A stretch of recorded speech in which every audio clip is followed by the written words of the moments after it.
Құран бұл Аллахтың сөзі. Мен ошол кичинекей кезимден бери Құран жаттаганмын. Ошол 4-5 жашымда жаттап баштап, 12-11 жашымда жаттап бүткөнмүн. Құранды мен ата-энемдин колуна жаттаганмын. Атам өзү жаттаткан мага Құранды. Апам деле аябай чоң салым кошкон мен Құран жатташыма. Ошол биздин айылда кичинекей медресе бар, аты Ал-Акса. Ошол медреседе көптөгөн карылар чыккан.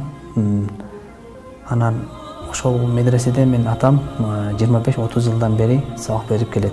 Ал жерден кийин Каралтадагы Куран Нуру институтуна тапшырып, ошол жерде чоң араб устаздардын колунда окугам.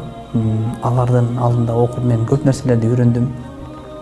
Тажвид, араб тил, Куранды кандай эрежелер менен окуш керек, кандай так окуш керек, мына ушул нерселерди ошол Каралтадагы Куран Нуру институтунун устаздардын алдынан үйрөнгөнмүн. Баарынан Аллах разы болсун. Алардын деле салымдары аябай чоң. Ушул мен жетишиме аябай чоң салымдарын кошушкан.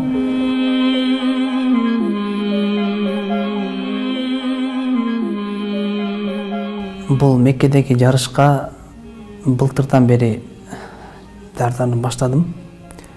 Бир жылдан бир аз көбүрөөк даярданыпмын. Чындыгында бул даярдануу оңой болгон жок. Анткени мен бир гана Курандан, бир гана 30 пара Курандан ал жерде катышкан жокмун. Тафсир категориясы менен катышканыма байланыштуу даярдануу бир аз кыйын болду, бирок альхамдулилlah, Аллага шүгүр, ошо Аллахтын жардамы менен Аллах ошо дуабызды кабыл кылып, ошо кыйынчылыктарды жакшы альхамдулилlah жеңип өттүк. Құран бұл Аллахтың сөзі.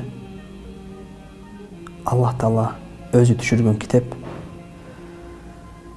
Пайғамбар саллаллаху алейхи ва саллям өзінің хадисінде айтқан екен, ким Құран жаттаса, Құранға амал қылса, Құранмен жашаса, қиямат күні ошол адамға Құран шафаатчы болып берет екен.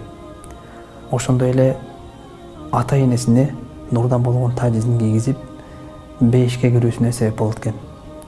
Ошого ушул хадистердин негизинде дайыма Аллах Тааладан сураймын.